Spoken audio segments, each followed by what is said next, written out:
Kasus korupsi yang melibatkan Gubernur nonaktif Papua Lukas NMB melalui jalan yang berliku. Drama penangkapan, pembantaran ke rumah sakit hingga penetapan tersangka terhadap Lukas yang berlapis menjadi catatan kelam pengusutan kasus korupsi di tanah Papua. Berikut kami ingatkan Anda kembali jalan berliku proses hukum Lukas NMB. Pengungkapan kasus dugaan korupsi yang menjerat Gubernur Papua nonaktif Lukas NMB diwarnai drama. Lukas yang telah ditetapkan sebagai tersangka sempat enggan menjalani proses hukum dan menolak pemanggilan penyidik KPK untuk diperiksa di Jakarta.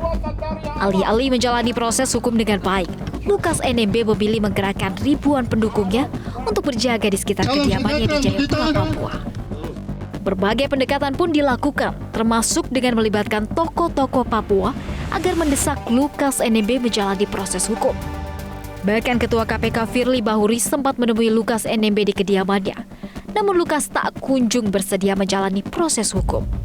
Dugaan korupsi Lukas NMB ini meliputi alokasi janggal anggaran untuk pimpinan pemerintah Provinsi Papua serta adanya penyelewengan dana Pekan Olahraga Nasional.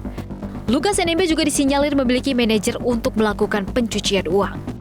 Pusat Pelaporan dan Analisis Transaksi Keuangan atau PPATK juga mendapati 12 aliran janggal yang dilakukan Lukas NMB yang bernilai hingga ratusan miliar rupiah. Beberapa aliran dana mencurigakan tersebut dilakukan setor tunai ke rumah judi dan juga transaksi yang dilakukan oleh anaknya. PPATK kemudian membekukan semua transaksi yang mengarah atau dilakukan atas nama Lukas NMB. PPATK turut menggandeng 11 lembaga penyedia jasa keuangan, mulai dari asuransi hingga bank untuk mengusut kasus ini. KPK akhirnya secara resmi menangkap Lukas NMB pada Selasa 10 Januari 2023. KPK melakukan tindakan jemput paksa setelah mendapatkan informasi yang mencurigai Lukas NMB bermaksud meninggalkan Indonesia. Sehat, Pak. Setelah dibawa ke Jakarta, Lukas resmi berstatus tahanan KPK. Lukas NMB sempat memberikan perlawanan dengan mengajukan pra-peradilan terhadap dirinya. Namun perlawanan Lukas kandas setelah hakim menolak permohonannya.